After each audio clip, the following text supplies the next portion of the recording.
Hi friends, எல்லோரும் எப்படி இருக்கீங்க? நல்லா இருப்பீங்க. பேசும் கிரகங்களிலிருந்து உங்கள் நித்யா ராஜேந்திரன். ஃப்ரெண்ட்ஸ், நம்ம இந்த பதிவில் என்ன பார்க்க போகிறோம் அப்படின்னா, இப்போ ரொம்ப ஹாட்டாக இருக்கிற டாபிக் என்ன அப்படின்னு பார்த்தீங்கன்னா, நம்ம இளைய தளபதி விஜய் அவர்கள் அரசியலுக்கு வராரு. கொடி இன்ட்ரடியூஸ் பண்ணிட்டாரு, ஏதோ சாங் எல்லாம் கூட இன்ட்ரடியூஸ் பண்ணியிருக்காரு. அது பார்த்தப்போ எனக்கு என்ன தோணுச்சுன்னா, நான் இது வரைக்கும் விஜய் அவங்க ஜாதகத்தை நம்ம இது வரைக்கும் பார்க்கல. நம்ம சேனலில் எந்த இடத்துலையும் நம்ம போடலை. சரி, ஒரு தடவை ட்ரை பண்ணி பார்க்கலாம் அப்படின்னு சொல்லி தோணுச்சு. அவங்க அரசியல் வாழ்க்கை எப்படி இருக்கும், நம்ம விஜயோட ஜாதகத்தை கேபி முறையில் கணிக்கலாம் அப்படின்னு சொல்லி நான் நினச்சேன். அதுதான் ஃப்ரெண்ட்ஸ் இந்த பதிவு. அப்போ தான் எனக்கு என்ன தோணுச்சு அப்படின்னா, திரு கமலஹாசன் அவர்களும் அரசியலுக்கு வந்தாங்க. கோயம்புத்தூரில் தான் நின்னாங்க, எங்கள் தொகுதி.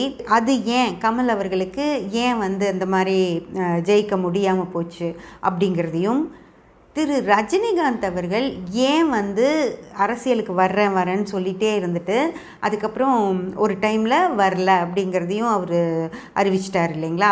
அதுவும் ஏன் அப்படின்னு சொல்லி பார்க்கலாம் அப்படின்னு நினச்சி இவங்க 3 பேர்த்தோட ஜாதகத்தையும் பார்த்து ஏன் விஜய் அவர்கள் கரண்டில் இப்படி நல்ல பீக்கில் இருக்காங்க அப்படிங்கிறதையும், ஏன் கமலஹாசன் அவர்கள் அது அப்படியே அந்த அலை கமலஹாசன் அவர்களுடைய அலை அடங்கி போயிடுச்சு அப்படிங்கிறதையும், ரஜினிகாந்த் அவர்கள் வர்றேன்னு ரொம்ப நாள் சொல்லிக்கிட்டு இருந்துட்டு ஏன் வர முடியாமல் போச்சு அப்படிங்கிறதையும், 3 விஷயங்களையும் பார்க்கும்போது தான் அரசியலுக்கு என்ன பாவநிலைகளும் என்ன கிரகநிலைகளும் தேவைப்படும், எது இருந்தால் இவங்களால ஷைன் பண்ண முடியும் அப்படின்னு சொல்லி பார்க்கலாம் அப்படின்னு சொல்லிட்டு நான் இந்த பதிவு எடுத்திருக்கேன். இது தொடர்ந்து வரும் ஃப்ரெண்ட்ஸ். ஒவ்வொருத்தருடைய ஜாதகமாக பார்த்துட்டு அதுக்கப்புறம் அதோட கம்பேரிஷனையும் நம்ம பார்க்கலாம். இது 2-3 பதிவுகள், ஒரு 4-5 பதிவுகளே வர்றதுக்கு வாய்ப்பு இருக்குது ஃப்ரெண்ட்ஸ். ஃபஸ்ட்டு நம்ம சும்மா அலசிடலாம், 3 ஜாதகத்தையும் எப்படி இருக்குது அப்படின்னு அலசிடலாம். அதுக்கப்புறமா கம்பேர் பண்ணி பார்க்கலாம். ஓகேங்களா ஃப்ரெண்ட்ஸ்? இது கமலஹாசன் அவர்களோட ஜாதகம். கமலஹாசன் 7/11/1954 பிறந்திருக்காரு. 6:15 AM அப்படின்னு வர்ற ஒரு டைம் தான் ஃப்ரெண்ட்ஸ். உங்ககிட்ட முக்கியமாக இந்த விஷயத்தை பற்றி சொல்லணும். அதாவது எப்போவுமே ஆன்லைனில் இருக்கிற இந்த மாதிரி கூகுளில் இருக்கிற ஜாதகங்கள் எல்லாம் சரியான நேரம்தானா அப்படின்னு சொல்லவே முடியாது. கமலஹாசன் அவர்களுக்கே 3 நேரம் போட்டிருந்தாங்க.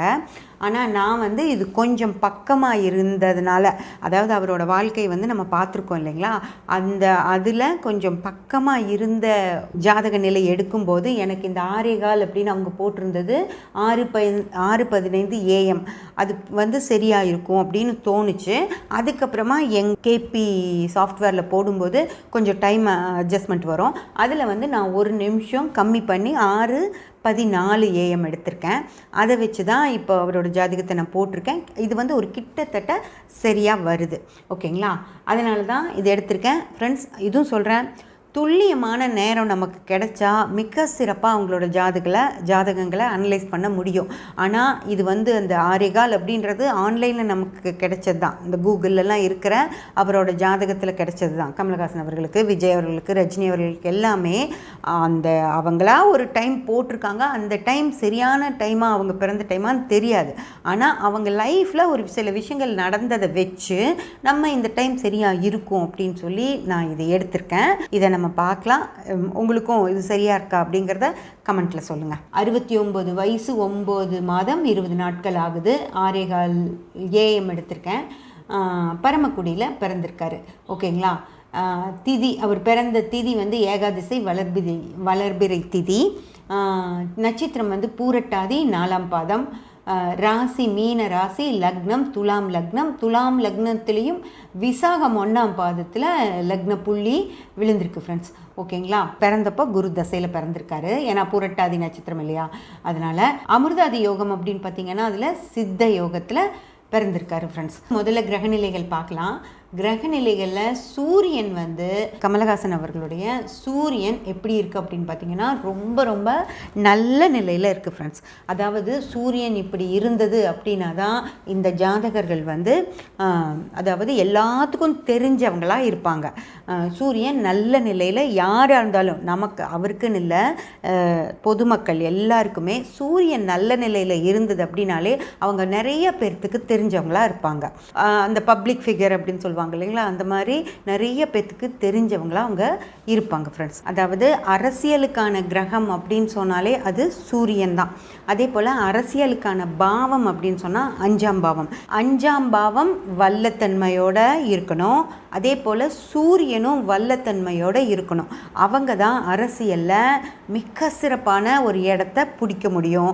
அந்த மாதிரி இருக்கிறவங்க தான் இந்த அமைச்சர்களாக, பல காலம் அமைச்சர்களாக இருக்காங்க இல்லைங்களா, ரொம்ப காலமாக அமைச்சர்களாக இருக்காங்களா, அவங்களுக்கு எல்லாத்துக்குமே சூரியன் நல்லா இருக்கும். அதே போல் 5ஆம் பாவமும் நல்லா இருக்கும். அப்படி இருந்தால் மட்டும்தான் அவங்க இந்த அரசியலில் பல நாட்கள் இருக்க முடியும். சூரியன் நல்ல தன்மையோடு இருக்குது அப்படின்னாலும் ஏதோ ஒன்றாவது சூரியன் வல்லத்தன்மையோடு இருக்கணும், அல்லது 5ஆம் பாவம் வல்லத்தன்மையோடு இருக்கணும், இல்லை லக்ன பாவம் வல்லத்தன்மையோடு இருக்கணும். ஏதோ ஒன்று வல்லத்தன்மையோடு இருக்கிற ஜாதகர்கள் தான் நீண்ட காலம் அரசியல்வாதிகளாக இருப்பாங்க ஃப்ரெண்ட்ஸ். அப்படி இல்லாமல் இந்த சூரியனும் நல்லா இருக்குது, 5ஆம் பாவமும் நல்லா இருக்குது, ஜாதகமும் நல்லா இருக்குது அப்படின்னா அவங்க அந்த தசாபுத்தி காலங்கள் அந்த மாதிரி சில காலங்கள் மட்டும் சிறப்பாக இருந்துருவாங்க. ஆனால் ரொம்ப நாள் நிலச்சி இருக்கணும் அப்படின்னா ஏதோ ஒன்றாவது லக்னமோ 5ஆம் பாவமோ சூரியனோ வல்லத்தன்மையோடு இருந்தால் மட்டும்தான் அவங்க ரொம்ப நாள் அரசியலில் நிலச்சிருக்க முடியும். ஓகேங்களா? அப்படி பார்த்தோம் அப்படின்னா திரு கமலஹாசன் அவர்களுடைய ஜாதகத்தில் சூரியன் நல்ல தன்மையோடு இருக்குது. அவர் எல்லாத்துக்கும் தெரிஞ்சிருக்கும். ஆனால் சூரியன் வல்லத்தன்மையோடு இல்லை ஃப்ரெண்ட்ஸ். ஓகேங்களா? அடுத்து நம்ம 5ஆம் பாவம் லக்னம் அந்த விஷயங்களெல்லாம் பார்க்கலாம். அதுக்கு முன்னாடி கிரகநிலைகளை ஒரு தடவை பார்த்துடலாம். இதுதான் திரு கமலஹாசன் அவர்களுடைய கிரகநிலை. ஓகேங்களா? கிரகநிலையில் எப்படி இருக்குது அப்படின்னு பார்த்தீங்கன்னா அக வாழ்க்கை அப்படின்னு சொல்கிறது. நான் உங்களுக்கு இதை முன்னாடியே நான் சொல்லியிருக்கேன். அக வாழ்க்கை அப்படின்னா அகம் அப்படிங்கிறது உள்ள, புறம் அப்படிங்கிறது இந்த வெளிப்பக்கம். இந்த வெளிப்பக்கம் எல்லாத்துக்கும் தெரிகிற பக்கம். இந்த அகம் பக்கம் அப்படிங்கிறது நம்ம உள் மனசுக்குள்ளே இருக்கிற விஷயங்கள், நம்ம என்னெல்லாம் நினைக்கிறோம் அப்படிங்கிறது யாருக்கும் தெரியாது இல்லைங்களா. நம்ம என்ன செய்கிறோங்கிறது எல்லாத்துக்கும் தெரியும். அது வெளி, புறம். நம்ம மனசுக்குள்ளே நினைக்கிறது என்ன அப்படிங்கிறது யாருக்குமே தெரியாது. நம்ம சந்தோஷம், நம்ம துக்கம், அந்த விஷயங்கள் எல்லாம் நமக்குள்ளேயே இருக்கிறது. அது வெளியே யாருக்குமே தெரியாது. ஆனால் நம்ம ஒரு கார் வாங்குகிறோம், ஒரு வீடு வாங்குகிறோம், நல்ல வசதியாக இருக்கிறோம், அவர் எவ்வளோ சம்பளம் வாங்குறாரு அப்படின்னெல்லாம் நம்ம ஒரு கணக்கு சொல்லுவோம் இல்லையா. அவர் எவ்வளோ வாங்குறாருன்னு எக்ஸாக்டாக தெரியாது. ஆனால் இவ்வளோ இருக்கலாம், அவரோட சொத்து மதிப்பு அவ்வளோ இருக்கலாம் அப்படின்னுலாம் நம்ம சொல்லுவோம் இல்லையா. அதெல்லாம் புற விஷயங்கள். பணம் அப்படின்னு வரப்போ அது புறம், மனசு அப்படின்னு வரப்போ அது அகம். ஓகேங்களா? அப்போது ஒரு கிரகம் அகத்துக்கு எவ்வளோ வேலை செய்யும், புறத்துக்கு எவ்வளோ வேலை செய்யும் அப்படிங்கிறது தான் நம்ம இந்த விஷயத்தில் பார்க்க போகிறோம். இதை நான் பெரிய ஸ்க்ரீனில் கொடுக்குறேன் உங்களுக்கு. அக வாழ்க்கைக்கு சூரியன் 89% கமலஹாசன் அவர்களுக்கு உதவி செய்யுது ஃப்ரெண்ட்ஸ். அதனால தான் அவர் எல்லாத்துக்கும் தெரிஞ்சவராக நிறைய பேர்த்துக்கு, அதாவது ஒரு சின்ன குழந்தையிலேருந்து பெரிய வயசானவங்க வரைக்கும் கமல் அப்படின்னு சொன்னால் எல்லாத்துக்குமே தெரியும் இல்லைங்களா. அதுக்கு இந்த சூரியன் இப்படி இருக்கிறது தான் காரணம். அக வாழ்க்கைக்கு சூரியன் 89%. புற வாழ்க்கைக்கு பார்த்தீங்க அப்படின்னா 44% தான் சூரியன் வேலை செய்யுது ஃப்ரெண்ட்ஸ். அரசியலுக்கு, அதாவது அரசியல் அப்படிங்கிறது புற வாழ்க்கை. அந்த புற வாழ்க்கை சூரியன் மிக சிறப்பாக அவருக்கு ஹெல்ப் பண்ணலை. அதே போல் அடுத்தது பார்த்தீங்க அப்படின்னா சந்திரன் அப்படிங்கிறது மனோகாரகன் ஃப்ரெண்ட்ஸ். திரு கமலஹாசன் அவர்களுக்கு மனசில் என்ன அவர் நினச்சிருப்பாருன்னா, நிறைய பேர்த்துக்கு நம்மளுக்கு தெரிஞ்சிருக்கு, நம்ம போய் ஓட்டு கேட்டோம் அப்படின்னா மக்கள் எல்லாம் நமக்கு போட்டுருவாங்க, நம்மளால் நல்லபடியாக அரசியல் பண்ண முடியும் அப்படின்னு சொல்லி தான் திரு கமலஹாசன் அவர்கள் நினச்சிருப்பாரு. ஆனால் அந்த அளவுக்கு சூரியன் அவருக்கு சாதகமாக இல்லாததால் அவரோட எண்ணத்துக்கு, அதாவது மனோகாரகன் மனசில் அவர் நினச்ச அந்த எண்ணங்கள் அவருக்கு மிக சிறப்பாக ஈடு கொடுக்கல. அதுதான் அவருடைய எண்ணம் நிறைவேறல அப்படிங்கிறது தான் இங்கே மனோகாரகனான சந்திரன் அகம் சார்ந்த வாழ்க்கைக்கு 66% தான் இங்கே வேலை செய்யுது. ஓகேங்களா? அதே போல் செவ்வாய் அப்படின்னு பார்த்தீங்கன்னா அவரோட தைரியமும் அவரோட மனோதிடமும் செவ்வாய் தான் ஃப்ரெண்ட்ஸ் காரகம். 58% தான் அக வாழ்க்கைக்கு செவ்வாய் ஹெல்ப் பண்ணுச்சு. ஆனால் புற வாழ்க்கையில் நமக்கு இருக்கிற அந்த ஃபேம், நம்ம சொல்லுவோம் இல்லையா, கமல் சாரா, கமல்ஹாசன் எங்களுக்கு தெரியுமே அப்படியெல்லாம் நம்ம சொல்லுவோம். ஆனால் கமல் அப்படிங்கிற ஒரு மதிப்பு இருக்குது இல்லைங்களா அவருக்கு, அது அரசியலுக்கு ஹெல்ப் பண்ணுச்சா அப்படின்னு பார்த்தீங்கன்னா இல்லை. இல்லை, 58% தான் செவ்வாய் அவருக்கு அக வாழ்க்கையில் ஹெல்ப் பண்ணுது. ஓகேங்களா?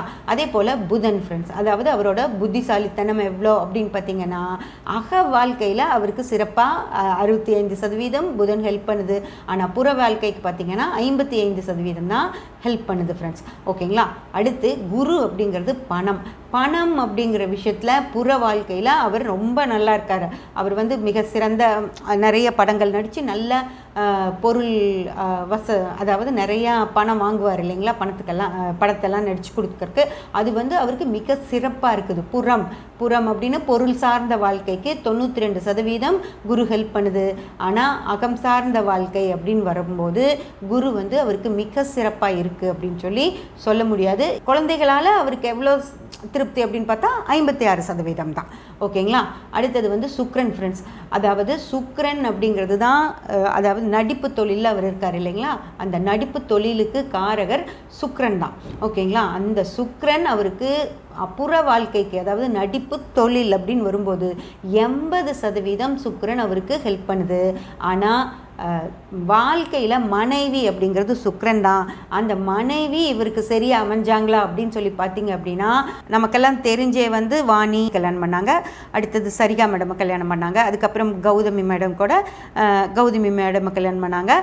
அவ்வளோ பேர் இருந்தும் கூட இப்போ அவர் கூட இருக்காங்களா அப்படின்னு பார்த்தீங்கன்னா இல்லை. அதனால் மனைவி அப்படிங்கிற விஷயத்தில் சுக்கிரன் அவருக்கு எந்தவித ஹெல்ப்பும் பண்ணலை. வெறும் 30% அவங்க கொஞ்ச நாள் அவரோட வாழ்க்கையை பகிர்ந்துட்டு போயிட்டாங்க அப்படின்னு தான் சொல்ல முடியுமோ தவிர அவருக்கு மனைவியால் எந்த ஒரு சிறப்புங்கிறது சுக்கிரன் கொடுக்கல. அதுக்கு பதிலாக நடிப்பு அப்படின்னு ஒரு நடிப்பு ராட்சசனாக இருக்கார் இல்லைங்களா, அதை வந்து 80% சுக்கிரன் கொடுத்துருக்கு ஃப்ரெண்ட்ஸ். ஓகேங்களா? அடுத்து சனி வந்து அகம் சார்ந்தும் புறம் சார்ந்தும் ரெண்டுமே அவருக்கு 70% சனி ஹெல்ப் பண்ணியிருக்கு. அப்படின்னா சோம்பேறித்தனம் அப்படிங்கிற ஒரு விஷயமே இல்லாமல் அவர் சூப்பராக தொழில் தான் சனிக்காரகர். அவரோட தொழிலில் அவர் மிக சிறப்பாக இருந்தார் அப்படின்னும் இந்த சனி திசை புத்திகளில் அவருக்கு வந்து மிக சிறப்பாக இருந்திருக்கும் அப்படின்னும் அகம் சார்ந்த சனி சொல்லுது ஃப்ரெண்ட்ஸ். அதனால் சனி வந்து அவருக்கு அகம் சார்ந்தும் புறம் சார்ந்தும் சூப்பராக இருக்குது. அதே போல் ராகு பார்த்தீங்க அப்படின்னா புற வாழ்க்கையிலையும் ராகு மிக சிறப்பாக அவருக்கு ஹெல்ப் பண்ணலை, 45% தான் பண்ணுது. அக வாழ்க்கையிலையும் மிக சிறப்பாக ராகு பண்ணலை. அப்படின்னா இந்த மாதிரி ராகுவுடைய இந்த சபுத்தி காலங்கள்லையெல்லாம் அவர் வந்து சில சோர்வுகளையும் மனசஞ்சலங்களையும் சந்திச்சிருப்பார். அப்படிங்கிறது தான் இங்கே ராகு அவருக்கு சிறப்பு இல்லை அப்படின்னு காட்டுது. ஓகேங்களா? அதே போல் கேது அப்படின்னு பார்த்தீங்கன்னா கேதுவும் 40% தான் புற வாழ்க்கைக்கு ஹெல்ப் பண்ணுது, அக வாழ்க்கைக்கு 45% தான் ஹெல்ப் பண்ணுது ஃப்ரெண்ட்ஸ். இதுவும் அப்படி தான் பார்த்தீங்கன்னா கேது திசையில் அவருக்கு பணவரவுகள்லையும் கொஞ்சம் பிரச்சனைகள் இருந்திருக்கும். அதே போல் மனம் சார்ந்து ரிலாக்ஸாகவும் இருந்திருக்க முடியாது. ஒரு சில பிரச்சனைகள் அவருக்கு கேது திசையிலையும் இருந்து தான் இருக்கும் ஃப்ரெண்ட்ஸ். ஓகேங்களா? அதாவது அவர் குரு திசையில் பிறந்தார் இல்லைங்களா, குரு திசையில் பிறந்து கேது திசையை தான் அவர் கடந்து வந்தார். ஏன்னா குரு திசை முடிஞ்சு சனி திசை முடிஞ்சு புதன் திசை முடிஞ்சு கேது வந்திருக்கும் இல்லைங்களா. கேது முடிஞ்சு சுக்கிரன் முடிஞ்சு இப்போ சூரிய திசை வந்துருச்சு. அந்த கேது திசையில் அவர் கொஞ்சம் சிரமங்களை கண்டிப்பாக அனுபவிச்சிருப்பார். ஏன்னா ராகு வர்றது லேட் ஆகும், இன்னும் ராகு வர்றது ரொம்ப கடைசியாக வரும். கேது திசையை அவர் பார்த்துருப்பாரு. அந்த கேது திசை மிக சிறப்பாக இருந்தது அப்படின்னு சொல்ல முடியாது ஃப்ரெண்ட்ஸ். ஓகேங்களா? ஓகே, அடுத்தது நம்ம பாவங்களை பார்த்துட்டு நம்ம அரசியல் வாழ்க்கை பற்றி பார்க்கலாம். நம்ம வந்து இப்போ திரு கமல் சாருடைய கிரக நிலைகள் என்ன அப்படின்னு சொல்லி பார்த்தோம். நாளைக்கு நம்ம திரு கமலஹாசன் அவர்களுடைய பாவ நிலைகள் எப்படி இருக்குது அப்படின்னு சொல்லி பார்த்துடலாம். ஓகேங்களா? சப்ஸ்கிரைப் பண்ணி பெல் பட்டன் ப்ரெஸ் பண்ணி வச்சுக்கோங்க. அப்போ தான் நான் போடுற எல்லா பதிவுகளும் உங்களுக்கு கிடைக்கும். லைக் பண்ணி ஷேர் பண்ணி கமெண்ட் பண்ணிங்கன்னா எனக்கு சப்போர்ட்டிவாக இருக்கும். Thank you friends.